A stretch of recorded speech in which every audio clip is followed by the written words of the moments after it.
But first, she is the writer and star of Notes from the Field, premiering February 24th on HBO, Deavere Smith. Hey. How are you, homie? I can do that in the current era, can I? We can still greet each other with a kiss on the cheek? Yes, of course. Oh, good, thank you.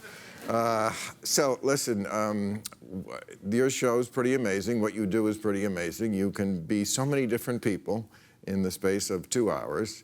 A lot of what you're talking about now is, I guess, what they would call the school-to-prison pipeline. Yes. And I certainly thought of it this week after the shooting, because, you know, when you learn about what goes on, we seem to, when some kid is in trouble, we push them away.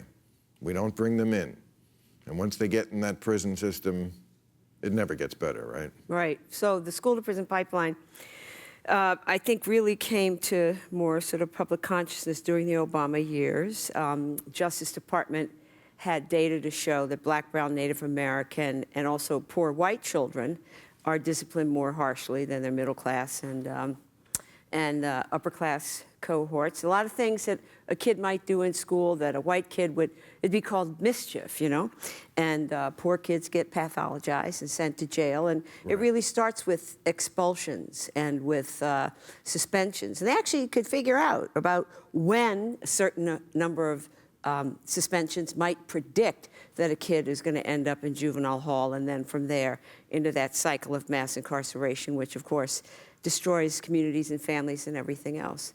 You know, you brought up the recent events in a high school, and one of the things about that is that Nicholas Cruz was expelled, and schools have a lot of limitations. We want to criticize schools. I'm not so happy after 250 interviews in 4 geographic areas that I even sort of call my project about the school-to-prison pipeline, because what you find out is that it's really poverty that begins to fritter away at people's lives. But having said that, you know, he left school.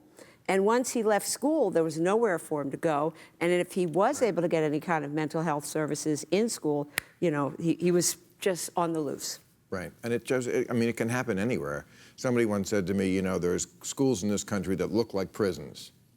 They do. And those kids are more likely to wind up in prison. And there are high schools that look like colleges, and those kids more likely go to college. That's right. But not always.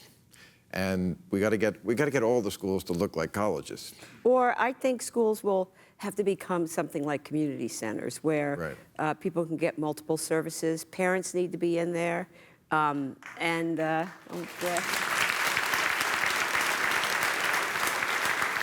And, you know, so often teachers get blamed for the problems that we have right now. But, you know, I think more schools are going to look like prisons given these recent events. Oh, of course. And Trump is taking away more money from, of course, you know, all the money had to go to the rich people's tax cut, so everything gets cut. But, you know, you play a lot of men sometimes in your shows. But it's probably about half and half. But, you know, if you sometimes in this culture, if you play something that you're not, they get mad at you.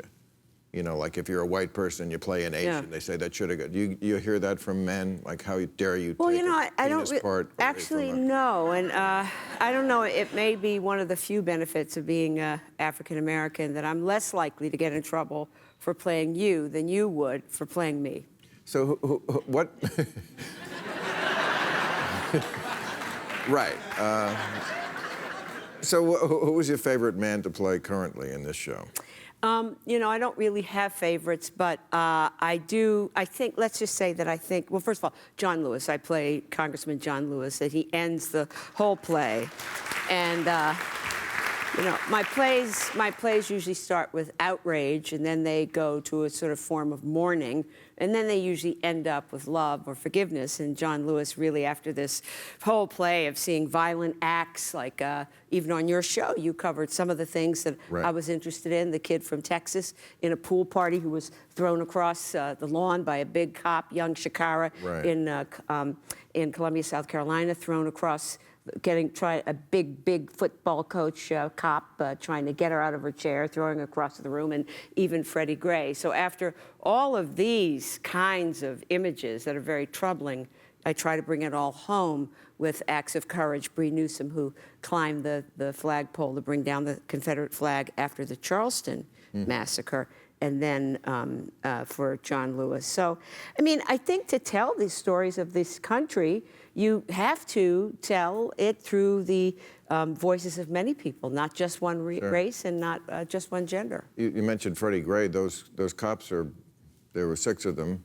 They were all acquitted, and they're all working again. And 3 of them are African American. So that's an interesting dynamic. Well, I don't think the race of the cop really matters so much. That's what I'm saying. It doesn't. Like I mean, because they're in this system right. That I don't understand how they think, but they're working for a system which has roots a long time ago. You know, there was a famous prison called Parchman Farm in Mississippi that pretty much was behaving just like slavery, and people, the convicts, had to grow crops, and they were very profitable. And the people who walked around with guns, really keeping an eye on these worker prisoners, were black men called trustees. Sometimes they had been murderers. So it's not a new thing that we would have black cops or black people in that position. Yeah. Cops are all about protecting property. Well, I think they would probably say they would want to extend that a little to protecting people. Well, people with property. Yeah, that might be some truth into that. So, you've worked as a professor. What do you make of the kids today? With the crazy hair and the yeah music. Well, it's not about the crazy hair and the yeah music. I mean, I've been teaching for a long time, so I can't confess how long, or you'll know really how old I am. But I have 3 words for you, Bill Maher. $90,000. That's what it costs to go to film school at NYU, where I currently teach. Okay, first of all, we don't need anyone in film school. Well, we have enough filmmakers. But people, this has got to end. We've got to get the kids back to studying real shit. Okay. If you want to be a filmmaker, you will find your way to do it. The arts does not need the help of the government. I know that's a conservative position. You probably hate it, but that's my view. Well, I think the government needs the help of the arts. Maybe the other way around, yeah. But I'm sorry. So $90,000 to go to acting school as a graduate actor. Well, yeah. Well, I mean, look, college, that's going to be a big issue in the next election. Democrats want free college, and they want single payer. They want some real high-ticket items. But they don't have the balls to say, you know where the money is? The Pentagon. Defense really means defense contractors. That's where the money is that we need to get to fix the things in America that need to be fixed that would actually make us safe. Well, what Notes from the Field is about really is the question I pose is about investments, you know? Right. What are we going to invest in? And in my case, I'm asking, are we going to invest in education? Are we going to invest in prisons? And it's now certainly headed to the prison side. Are we going to invest in mental health? Or are we going to invest in prisons? It's leaning towards the prison side. And we have a country, Vivek Murthy, who was at one point our Surgeon General, went around the country and he interviewed a lot of people. And he found out this is a country in pain, not physical pain, emotional pain. So true. Going to continue that right over there. Thank you so much. You're always such a pleasure to talk to you. All right. Deavere Smith.